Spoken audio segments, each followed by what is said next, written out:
Hello viewers, कैसे हो आप सब लोग। उम्मीद करता हूँ सब लोग अच्छे होंगे, ठीक ठाक होंगे, स्वस्थ होंगे। मैं doctor Pavan Oberoi, former principal of Vidyottama girls PG college Khatauli district Muzaffarnagar. Viewers and students, मैं जो पीजीटी टीजीटी का जो मैंने क्वेश्चन बैंक सीरीज मैंने शुरू कर रखी है, और जैसे कि देखिए ये यूपी टीजीटी एंड पीजीटी नहीं है, ये ऑल ओवर इंडिया के लिए जहाँ जहाँ भी टीजीटी और पीजीटी के एग्जाम्स होते हैं, तो उसके लिए मैंने क्वेश्चन बैंक की सीरीज शुरू कर रखी है। क्वेश्चन बैंक मैंने कल part 1 MCQs miscellaneous MCQs part 1 मैंने अपलोड किया था। तो अगर कोई व्यूवर्स और स्टूडेंट्स ये फर्स्ट टाइम वीडियो देख रहा है, अगर उसने पहले वाली वीडियो ना देखी हो, तो इससे पहले कोई क्वेश्चंस जो हैं वो study with doctor Pavan Oberoi channel को सब्सक्राइब करके देख सकता है। प्लेलिस्ट में सारी वीडियोस आपको मिलेंगी। अब तक जो है लगभग 110 वीडियोस जो है प्लेलिस्ट में है, तो आप लोग उसको सब्सक्राइब करके देख सकते हैं। वीडियो पसंद आए तो बेल आइकन जरूर प्रेस करिएगा और ऑल नोटिफिकेशंस पर, क्योंकि जितनी भी सारी वीडियोस हैं आपको डेली सबसे पहले मिल जाएंगी। चलिए स्टूडेंट्स, स्टार्ट करते हैं। क्वेश्चन बैंक नंबर 2 है ये। इसमें ऑडिटिंग के क्योंकि काफ़ी क्वेश्चंस आते हैं, तो इसलिए मैंने 3 पार्ट में इन लगभग 300 प्लस क्वेश्चन जो मैं आपको दे रहा हूं, इसमें ऑडिटिंग के काफ़ी सारे क्वेश्चंस मैंने दिए हैं। तो आज हम डिस्कस करेंगे audit of government companies and holding companies. ये जो बीकॉम सेकेंड ईयर और थर्ड ईयर में जहां भी कहीं ऑडिटिंग का एग्जाम है, या एनटीए नेट में भी जो ऑडिटिंग का आपका न्यू सिलेबस है, तो ये उसके लिए भी आपके हेल्पफुल रहेंगे, बीकॉम के लिए, एनटीए नेट के लिए और आपके पीजीटी टीजीटी के लिए भी। ठीक है व्यूअर्स, स्टार्ट करते हैं। Audit of government companies and holding companies. तो नंबर फर्स्ट क्वेश्चन है कि धारा 228 के अंतर्गत एक सरकारी कंपनी के अंकेक्षक को अधिकार है। तो ऑप्शन नंबर सी करेक्ट है कि कंपनी की शाखा के संबंध में जानकारी लेने का। क्वेश्चन नंबर 2, साधारण सभा के संबंध में अधिकार किस धारा के तहत प्राप्त हैं? तो उसमें ऑप्शन डी करेक्ट है, धारा 231। क्वेश्चन नंबर 3, किस धारा के तहत या अंतर्गत, ठीक है, दोनों का मतलब एक ही होता है, तहत या अंतर्गत, कि सरकारी कंपनी अंकेक्षक को क्षतिपूर्ति प्राप्त करने का अधिकार प्राप्त है? तो व्यूवर्स, सही आंसर है आपका ऑप्शन नंबर ए, धारा 201। क्वेश्चन नंबर 4, कि सरकारी कंपनी के अंकेक्षक पर लागू होने वाले कर्तव्यों से संबंधित धाराएं हैं। तो देखिए ये तीनों ही धाराएं हैं इसमें, धारा 227 1A, धारा 227 2 और धारा 156। तो सही आंसर है उपयुक्त सभी। ठीक है, option number D. Question number 5, सरकारी कंपनी के अंकेक्षक का अनुसंधान से संबंधित कर्तव्य किस धारा के अंतर्गत है? तो सही आंसर है आपका ऑप्शन नंबर डी, धारा 240 1। ठीक है, क्वेश्चन नंबर 6, कि सरकारी कंपनी के अंकेक्षक का यह कर्तव्य समापन के समय लाभ हानि एवं आर्थिक चिट्ठे पर रिपोर्ट प्रस्तुत करना किस धारा के अंतर्गत या तहत निर्धारित है? ये किसी नहीं है स्टूडेंट्स, ये किस धारा के अंतर्गत है, ठीक है, के तहत निर्धारित है? तो सही आंसर है आपका ऑप्शन नंबर सी, धारा 488 2। क्वेश्चन नंबर 7, पूरक या परीक्षण या निपुणतामय औचित्य अंकेक्षण के अंतर्गत शामिल किए जाने वाले कार्य हैं। तो देखिए तीनों ही कार्य हैं। ऑप्शन ए, संचालक मंडल के निर्णयों की समीक्षा करना और मुख्य अधिकारियों द्वारा किए गए कर्तव्य पालन की जांच करना, और सी, उपक्रम कुशलता एवं मितव्ययिता से चल रहा है, इसकी जांच करना। तो सही आंसर है ऑप्शन नंबर डी, उपयुक्त सभी। क्वेश्चन नंबर 8, अंकेक्षक द्वारा भेजी जाने वाली रिपोर्ट पर टिप्पणी करने का अधिकार है। तो बहुत इंपॉर्टेंट क्वेश्चन है, ध्यान रखिएगा, नियंत्रक एवं महालेखा परीक्षक को, ठीक है, इसे हम शॉर्ट में कैग बोलते हैं, CAG। क्वेश्चन नंबर 9, वह कंपनी जिसकी चुकता पूंजी का कम से कम 51% भाग, ठीक है, केंद्र सरकार या राज्य सरकार या सरकारें या अंशतः केंद्र सरकार और अंशतः एक या अधिक राज्य सरकारों के पास है, वो कहलाती हैं। तो सही आंसर है ऑप्शन नंबर बी, सरकारी कंपनी। ये बात आपको ध्यान देनी है कि 51% शेयर्स जिसके पास होते हैं, ठीक है, चुकता पूंजी जो होती है एक्चुअली जो होती है चुकता पूंजी, अगर किसी के पास भी 51% अगर उसका पार्ट है तो वो ही उसका एक्चुअली में ऑनर होता है। क्वेश्चन नंबर 10, सार्वजनिक क्षेत्र का विकास कितने रूपों में हुआ है? तो देखिए तीनों ही रूप हैं, विभागीय उपक्रम और वैधानिक निगम और सरकारी कंपनी। ठीक है, सही आंसर है उपयुक्त सभी, option number D. Question number 11, सरकारी कंपनियों का पूरक अंकेक्षण करने का अधिकार है। देखिए एक बार फिर से यही आ गया है क्वेश्चन जो क्वेश्चन नंबर 8 था कि नियंत्रक एवं महालेखा परीक्षक को। ठीक है, ऑप्शन नंबर है आपका सी, कैग। ठीक, चलिए क्वेश्चन नंबर 12, कंपनी अधिनियम की धारा 619(2) के तहत सरकारी कंपनियों के अंकेक्षक की नियुक्ति की जाती है। तो ऑप्शन नंबर सी करेक्ट है कि नियंत्रक एवं महालेखा परीक्षक की सलाह पर केंद्र सरकार द्वारा। ठीक है, ये द्वारा है, थोड़ा सा मिसप्रिंट है। क्वेश्चन नंबर 13, सरकारी कंपनियों का अंकेक्षण अधिनियम किस धारा के अंतर्गत किया जाता है? तो सही आंसर है ऑप्शन नंबर ए। ठीक है, धारा 619। क्वेश्चन नंबर 14, सरकारी कंपनी की अंकेक्षण रिपोर्ट अंकेक्षण द्वारा प्रस्तुत की जाती है। ऑप्शन नंबर बी करेक्ट है, सरकार को। ठीक है, क्वेश्चन नंबर 15, सरकारी कंपनी के अंकेक्षण के पारिश्रमिक का निर्धारण किया जाता है। तो वो ऑप्शन नंबर ए करेक्ट है कि सरकार द्वारा निर्धारण किया जाता है। ठीक है, सैलरी का उसका। क्वेश्चन नंबर 16, कि एक सरकारी कंपनी के अंकेक्षक को ऑडिटर को किस धारा के तहत कंपनी की पुस्तकों तक पहुंचने का अधिकार है? तो ऑप्शन नंबर ए करेक्ट है, धारा 226। क्वेश्चन नंबर 17, सरकारी कंपनी के अंकेक्षक को कंपनी से सूचना एवं स्पष्टीकरण मांगने का अधिकार किस धारा के अंतर्गत है? तो वो धारा है आपकी ऑप्शन नंबर सी, धारा 227। क्वेश्चन नंबर 18, धारा 619 के प्रावधान एक ऐसी कंपनी पर लागू होते हैं जिसके प्रदत्त अंश पूंजी का कम से कम 51% भाग।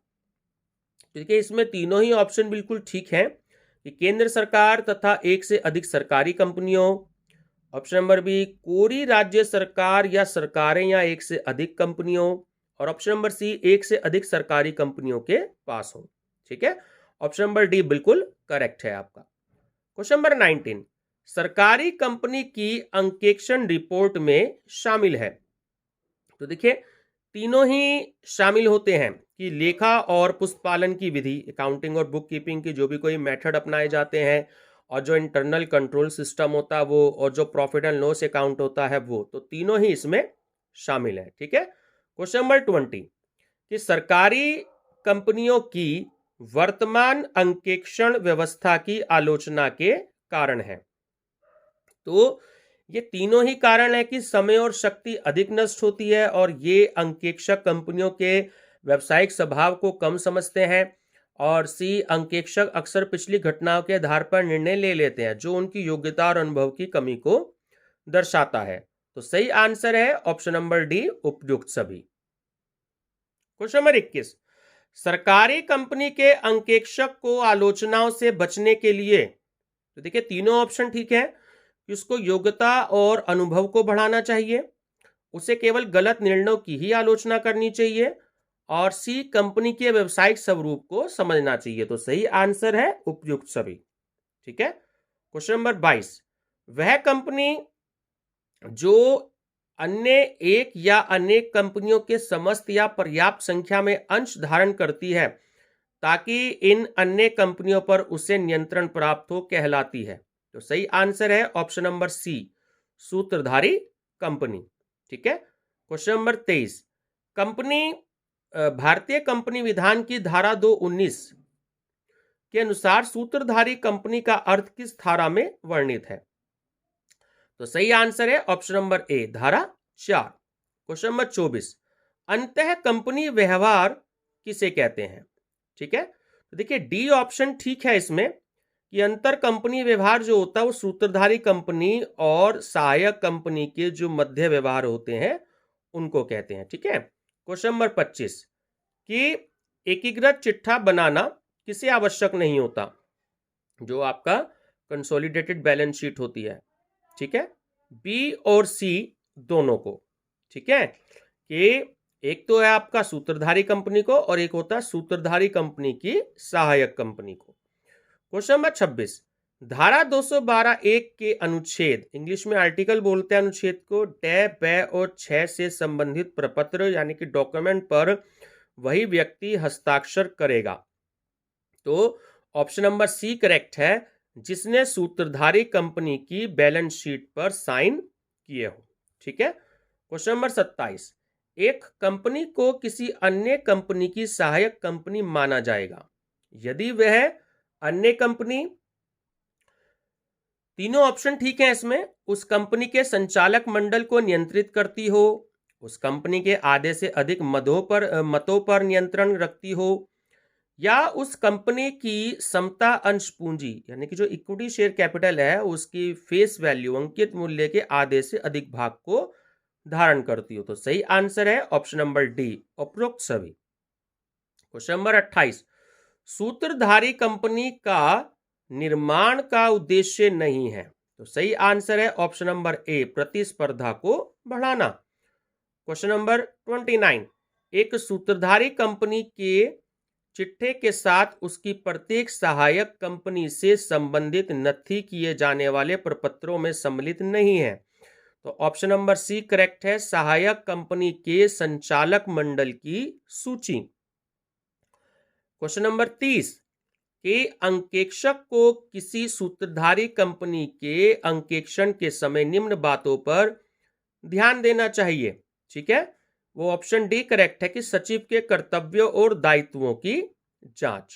क्वेश्चन नंबर 31, सूत्रधारी कंपनी का अंकेक्षण करने के बाद यदि अंकेक्षक को असंतोष हो तो इसका उल्लेख उसे करना चाहिए, बिल्कुल करना चाहिए। ऑप्शन नंबर सी करेक्ट है कि अपनी रिपोर्ट में करना चाहिए। क्वेश्चन नंबर 32, यदि सूत्रधारी कंपनी द्वारा बैलेंस शीट प्राप्त होने के बाद सहायक कंपनी लाभांश घोषित करती हो तो उसे ऑप्शन बी करेक्ट है कि चिट्ठे में शामिल नहीं किया जाना चाहिए, ठीक है। क्वेश्चन नंबर 33, एकीकृत चिट्ठा बनाया जाता है। तो जो एकीकृत चिट्ठा बनाया जाता है वो सूत्रधारी कंपनी और सहायक कंपनी के मध्य व्यवहारों का सही समायोजन किया गया है। क्वेश्चन नंबर 34, किसी सूत्रधारी कंपनी द्वारा बनाए गए एकीकृत चिट्ठे का अंकेक्षण करते समय ध्यान दिया जाना चाहिए। तो तीनों ही ऑप्शन ठीक है कि ख्याति का मूल्यांकन सही तरीके से किया गया है या नहीं, अल्पमत के अंशधारियों जिसे माइनॉरिटी इंटरेस्ट बोलते हैं के अंशधारियों के दायित्व का निर्धारण सही है, ऑप्शन सी अंतः कंपनी दायित्वों का पूर्ण समायोजन किया गया है, ठीक है। सही आंसर है ऑप्शन नंबर डी, उपयुक्त सभी।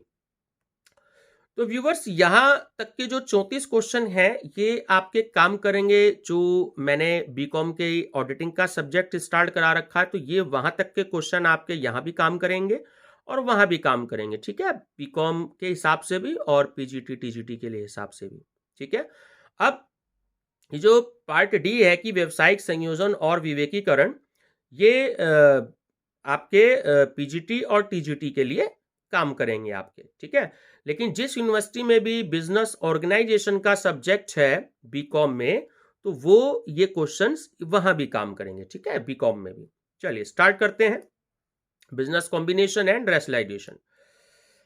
क्वेश्चन नंबर 1, ट्रस्ट सूत्रधारी कंपनी या समुदाय हित किस प्रकार के समेकन में शामिल है। तो सही आंसर है ऑप्शन नंबर बी, आंशिक समेकन, ठीक है। क्वेश्चन नंबर 2, मोस्ट इंपॉर्टेंट, कि विश्व में सर्वप्रथम ट्रस्ट की स्थापना कब और कहां हुई। तो देखिए विश्व में सर्वप्रथम ट्रस्ट की स्थापना हुई अमेरिका में, ठीक है, और कब हुई 1879 में, 1879 में, ठीक है। क्वेश्चन नंबर 3, स्वामित्व सूत्रधारी कंपनी से आशय उस कंपनी से है। तो ऑप्शन नंबर डी करेक्ट है, अन्य कंपनी के, यानी कि वो कंपनी जो अन्य कंपनी के पूरे शेयर्स खरीद लेती है, ठीक है, ओनरशिप होल्डिंग कंपनी उसे हम कहते हैं। क्वेश्चन नंबर 4, सूत्रधारी कंपनी वह है जो, अभी अभी हमने डिस्कस किया था कि ऑप्शन नंबर सी करेक्ट है कि किसी अन्य कंपनी के आधे से अधिक, यानी कम से कम 51%। वो कितने भी ज्यादा खरीद सकते हैं, 51%, 55%, 60%, बट आधे से अधिक होने चाहिए। ठीक है, तो आधे से अधिक अंशों पर अधिकार एवं संचालक मंडल की संरचना पर नियंत्रण रखती हो। चलिए क्वेश्चन नंबर 5 कि यदि कै कंपनी के 60% अंशों पर अधिकार रखती है तो कै कंपनी क्या कहलाएगी। अब ध्यान से इस क्वेश्चन को समझिएगा कि यदि एक कंपनी बी कंपनी के 60% अंशों पर अधिकार रखती है, तो यहां इसने बी पूछा है आपसे। ठीक है, ए कंपनी बी कंपनी पे रखती है, तो बी कंपनी होगी आपकी सहायक कंपनी, सब्सिडियरी कंपनी। और अगर ए के बारे में पूछता, ए कंपनी क्या कहलाएगी, तो तब आपका आंसर होता सूत्रधारी company, option number A, holding company. ठीक है, ये क्वेश्चन नंबर 6 देखिए, यही है जो मैं आपको बता चुका हूं। चलिए क्वेश्चन नंबर 7, जब दो या दो से अधिक सदस्य इकाइयां अपना विलय या समामेलन कर लेती हैं तो ये क्या कहलाता है। ठीक है, तो हम इसे कहते हैं, ऑप्शन नंबर बी करेक्ट है, पूर्ण समेकन। क्वेश्चन नंबर 8, पूर्ण समेकन का दोष नहीं है, तो ऑप्शन डी करेक्ट है, वित्तीय सुदृढ़ता बढ़ना। ठीक है, क्वेश्चन नंबर 9, पूर्ण समेकन का लाभ नहीं है, ऑप्शन नंबर बी, एकाधिकारी शक्तियों को बढ़ावा।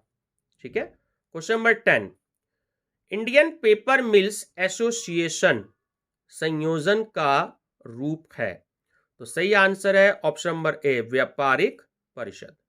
क्वेश्चन नंबर 11, महासंघ का स्वरूप निम्न में से है, तो सही आंसर है option C, pool. Question number 12, ये मोस्ट इंपॉर्टेंट है, 12 और 13 दोनों, कि शिपिंग कॉन्फ्रेंस किस संयोजन का स्वरूप है, तो सही आंसर है, शिपिंग कॉन्फ्रेंस जो है वो पूल एवं कार्टेल्स का संयोजन का स्वरूप है। ठीक है, क्वेश्चन नंबर 14 मोस्ट इंपॉर्टेंट, कि एमआरटीपी एक्ट कब पारित हुआ।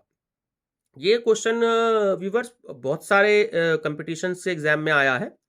ठीक है, कब पारित हुआ, तो अगर पारित होने का आपसे पूछा जाता है तो वहां पर आपको लिखना है ऑप्शन डी, 27 दिसंबर 1969 को। ठीक है, और अगर पूछता है आपसे क्वेश्चन नंबर 14 की एमआरटीपी एक्ट कब प्रभावी हुआ, तो वहां पर आपको आंसर देना है 1 जून 1970 में। ठीक है, दोनों में डिफरेंस होता है, पारित हमेशा पहले होता है और जो लागू होना या प्रभावी होना ये थोड़ा सा बाद में होता है। ठीक है, क्वेश्चन नंबर 15, एमआरटीपी एक्ट का मुख्य उद्देश्य नहीं है, तो ऑप्शन सी करेक्ट है, कि केंद्र सरकार को आर्थिक सहायता के नियंत्रण हेतु सशक्त बनाना। ठीक है, ऑप्शन नंबर सी करेक्ट है। क्वेश्चन नंबर 16, विवेकीकरण से क्या आशय, रैशनलाइजेशन बोलते हैं इंग्लिश में, तो विवेकीकरण का मतलब होता है कि परिवहन में सर्वाधिक कुशल विधियों को लागू करना। ठीक है, क्वेश्चन नंबर 17, कि उद्योग में सचेतन रूप से अपव्यय और अकुशलता को समाप्त करने का प्रयास कहलाता है, तो सही आंसर है ऑप्शन नंबर ए, विवेकीकरण। क्वेश्चन नंबर 18, विवेकीकरण प्रक्रिया के 3 चरण हैं, कौन कौन से हैं, तो ऑप्शन बी करेक्ट है, नियोजन, पुनर्संगठन और विकास। ठीक है, planning, reorganisation and development. Question number 19, विवेकीकरण का आवश्यक तत्व नहीं है, तो सही आंसर है ऑप्शन नंबर डी, अल्पीकरण। क्वेश्चन नंबर 20, विवेकीकरण में सम्मिलित नहीं है, तो ऑप्शन डी करेक्ट है, असामाजिक पहलू। क्वेश्चन नंबर 21 मोस्ट इंपॉर्टेंट, कि प्रथम महायुद्ध के बाद रैशनलाइजेशन शब्द का प्रयोग सर्वप्रथम किसने किया, मोस्ट और मोस्ट इंपॉर्टेंट है, तो सही आंसर है ऑप्शन ए, वॉल्टर रोथेना। ठीक है, क्वेश्चन नंबर 22, जब दो या दो से अधिक व्यावसायिक इकाइयां अपनी समान क्रियाओं के संचालन एवं अपनी नीतियों को पारस्परिक लाभ के लिए रूपांतरित कर देती हैं तो इसे क्या कहते हैं, तो इसे कहते हैं हम व्यावसायिक संयोजन, ऑप्शन नंबर बी करेक्ट है।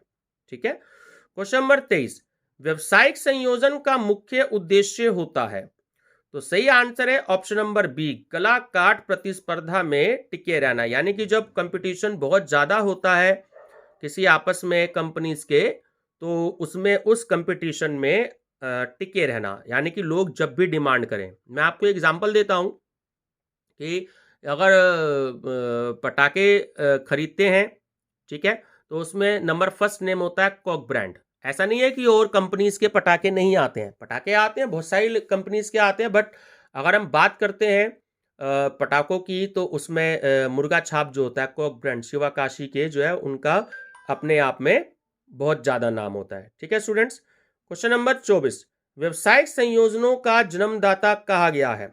मोस्ट इंपॉर्टेंट क्वेश्चन है।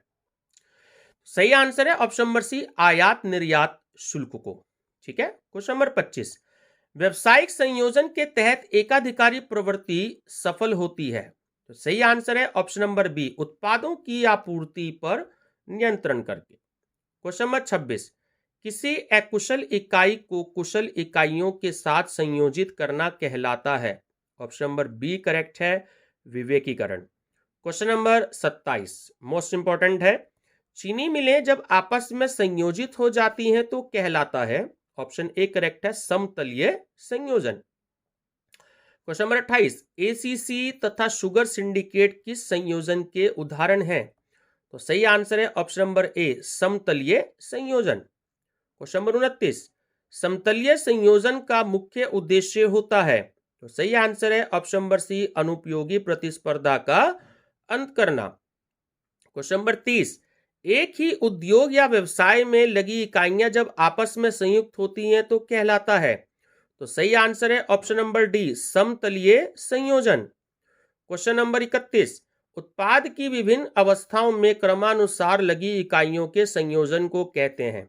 तो सही आंसर है आपका ऑप्शन नंबर सी, लंबवत संयोजन। ठीक है, क्वेश्चन नंबर 32, के निम्न में लंबवत संयोजन का उदाहरण है? तो सही आंसर है आपका ऑप्शन नंबर ए, कपड़ा उद्योग। क्वेश्चन नंबर 33, जब दो या दो से अधिक भिन्न प्रकार के माल जो एक दूसरे से संबंधित है का निर्माण करने वाली इकाइयां संयुक्त हो जाती हैं तो ये संयोजन कहलाता है? क्या कहलाता है? पार्श्विक संयोजन। ठीक है, क्वेश्चन नंबर 34, कि सीमेंट, ईंट, लकड़ी और इस्पात का उत्पाद करने वाली कंपनियों के बीच हुआ संयोजन क्या कहलाएगा? तो हम कहेंगे ऑप्शन नंबर ए, अंतर्मुखी पार्श्विक संयोजन। ठीक है, क्वेश्चन नंबर 35, जब एक इस्पात मिल के साथ इंजन, इंजीनियरिंग तथा मोटर बनाने वाली इकाइयों के मध्य संयोजन हो जाता है तो उसे क्या कहेंगे? तो वो संयोजन होगा आपका ऑप्शन नंबर बी, बहिर्मुखी पार्श्विक संयोजन। ठीक है, मोस्ट इंपॉर्टेंट क्वेश्चन है, ध्यान देंगे। क्वेश्चन नंबर 36, कि मुख्य उत्पादन में लगी इकाइयों के साथ आवश्यक सहायक सेवा प्रदान करने वाली इकाई का संयोजन कहलाता है? तो सही आंसर है ऑप्शन नंबर डी, विकर्णीय। क्वेश्चन नंबर 37, एक निर्माणी कंपनी के साथ पैकिंग या विज्ञापन करने वाली कंपनी का संयोजन क्या कहलाता है? Option number A, विकर्णीय।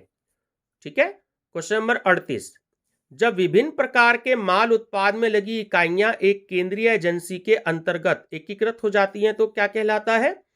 तो उसे हम कहते हैं ऑप्शन नंबर बी, चक्रीय संयोजन। ठीक है, क्वेश्चन नंबर 39 मोस्ट इंपॉर्टेंट है, ध्यान रखिएगा, भारत में टाटा या बिरला या जेके ग्रुप किस प्रकार के संयोजन के उदाहरण हैं? तो सही है आपका ऑप्शन नंबर बी, वृत्तीय। क्वेश्चन नंबर है आपका 40, साझेदारी और कंपनियां संयोजन का कौन सा प्रारूप है? तो ऑप्शन नंबर ए करेक्ट है। ठीक है, सरल संयोजन। क्वेश्चन नंबर 41, व्यक्तियों के संघों के संयोजन कहलाते हैं? ठीक है, सही आंसर है ऑप्शन नंबर बी, यौगिक संयोजन। क्वेश्चन नंबर 42, किस देश के व्यवसायिक एवं सामुदायिक हितों को बढ़ावा देने का कार्य करता है? तो ऑप्शन नंबर बी, ठीक है, चैम्बर ऑफ कॉमर्स। ठीक है, हमारे देश में भी फिक्की और एसोचैम दो इसी प्रकार की हैं। ठीक है, ध्यान रखेंगे। Question number 43, associate chamber of commerce का गठन कब किया गया? तो ऑप्शन नंबर ए करेक्ट है कि एसोसिएटेड चैम्बर ऑफ कॉमर्स का गठन जो था वो सन 1920 में किया गया था। ठीक है, question number 44, federation of India chambers of commerce and industries. ठीक है, ये जो मैंने आपको अभी बताया कि एसोचैम और फिक्की ये उसके फुल नेम है। कभी कभी पूछ लिया जाता है कि फिक्की का क्या है पूरा नाम, तो फिक्की का पूरा नाम है federation of India chambers of commerce and industry. ठीक है, और एसोचैम का है associated chamber of commerce and industry. ठीक है, एसोचैम, सॉरी इसमें इंडस्ट्री वर्ड नहीं आता है, एसोसिएटेड चैम्बर ऑफ कॉमर्स। ठीक है, तो एसोचैम जो था वो हुआ सन 1920 में, और जो फिक्की था हमारा federation of India chamber of commerce and industry, तो इसकी स्थापना हुई सन 1926 में। ऑप्शन नंबर बी करेक्ट है। Question number 45, international chamber of commerce का गठन कब किया गया? तो सही आंसर है ऑप्शन नंबर ए 1920 में। ठीक है, ध्यान रखना एसोचैम और इंटरनेशनल चैम्बर ऑफ कॉमर्स ये दोनों सन 1920 में हुई थी। चलिए क्वेश्चन नंबर 46, बहुत ही मोस्ट इंपॉर्टेंट क्वेश्चन है ये सारे। 43 से तो बहुत ज्यादा मोस्ट इंपॉर्टेंट है। ठीक है, कम से कम 46 तक के ये आपके 4 क्वेश्चंस, इनमें से एक ना एक आ जाता है हर साल लगभग। ठीक, इंटरनेशनल चैम्बर ऑफ कॉमर्स का जो हेड ऑफिस है, प्रधान कार्यालय, वो कहाँ है? तो सही आंसर है ऑप्शन नंबर बी पेरिस में। क्वेश्चन नंबर 47, कि अनौपचारिक करार या भद्र पुरुषों के समझौते का मूल उद्देश्य है? तो ऑप्शन नंबर ए करेक्ट है कि प्रतिस्पर्धी व्यावसायिक इकाइयों द्वारा उत्पादित माल या सेवाओं की कीमतों पर प्रत्यक्ष नियंत्रण रखना। ठीक है, स्टूडेंट्स अक्सर आपने सुना होगा लेडीज एंड जेंटलमैन बोलते हैं, तो जो जेंटलमैन है ना उसको हम शुद्ध हिंदी में भद्र पुरुष बोलते हैं। ठीक है, बड़ा अजीब सा वर्ड है, तो इसलिए जेंटलमैन जो वर्ड है वो थोड़ा सा ज़्यादा कॉमन है। ठीक है, बहुत से लोगों को नहीं पता कि जेंटलमैन को हम हिंदी में भद्र पुरुष बोलते हैं शुद्ध हिंदी में। क्वेश्चन नंबर 48, कि संघ किस संयोजन का उदाहरण है? तो संघ जो है वो समतलीय संयोजन का उदाहरण है। ठीक है, क्वेश्चन नंबर 49, कि पूल और कार्टेल में प्रमुख अंतर क्या है? ठीक है, तो ऑप्शन नंबर ए करेक्ट है कि पूल और कार्टेल में जो अंतर होता है, पूल में केंद्रीय संगठन नहीं होता जबकि कार्टेल में केंद्रीय संगठन होता है। चलिए स्टूडेंट्स, क्वेश्चन नंबर 50 इस वीडियो का लास्ट क्वेश्चन है। वीडियो ज्यादा लंबी हो जाएगी, तो आइए क्वेश्चन हम नेक्स्ट वीडियो में डिस्कस करेंगे कि आंशिक समेकन का आशय है। तो आंशिक समेकन का आशय है, ऑप्शन नंबर सी करेक्ट है, कि सदस्य इकाइयों को समान स्वामित्व तथा नियंत्रण के अधीन लाना, किंतु उनका पृथक अस्तित्व बनाए रखना। ठीक है स्टूडेंट्स, चलिए वीडियो पसंद आई हो तो लाइक शेयर सब्सक्राइब जरूर करिएगा, ताकि मुझे भी मोटिवेशन मिलेगा कि अगर मैं जो भी कोई आपको ऑनलाइन में स्टडी करा रहा हूँ, तो जैसे जैसे मेरे सब्सक्राइबर बढ़ रहे हैं तो मेरे को लगता है कि रिस्पांस अच्छा मिल रहा है, तो मैं आपसे फिर भी ये एक सजेशन देना चाहूँगा कि मोटिवेशन मिलता रहे मुझे भी, तो आप लाइक शेयर और सब्सक्राइब जरूर करिए अपने आगे के फ्रेंड सर्कल में, ताकि अभी जिस तरीके से कॉलेजेस में या कंपटीशंस की जहाँ कहीं भी क्लासेस जो है वो नहीं हो पा रही हैं, या स्टूडेंट्स या और कोई लोग जो पढ़ना चाहते हैं, तो अगर उनको क्लासेस नहीं मिल पा रही हैं, अगर आप उन्हें लाइक शेयर और सब्सक्राइब करते रहेंगे, तो मैं नहीं, जो भी कोई टीचर्स पढ़ाते हैं, अगर आपको कुछ अच्छा लगता है ना, सब्सक्राइब और लाइक और शेयर जरूर करिएगा, ताकि उन सबको मोटिवेशन मिलता रहे। ठीक है व्यूअर्स, और जब मोटिवेशन मिलता है ना तो एक कॉन्फिडेंस भी आ जाता है सबके अंदर कि मेरा या जो भी लोग पढ़ा रहे हैं सबका पढ़ाया हुआ स्टूडेंट की या जो भी कोई कैंडिडेट्स हैं या टीचर्स हैं उनकी समझ में आ रहा है और उनको अच्छा लग रहा है, और अपने सजेशंस अच्छे मेरे को देते रहेंगे। ठीक है व्यूअर्स, चलिए थैंक यू।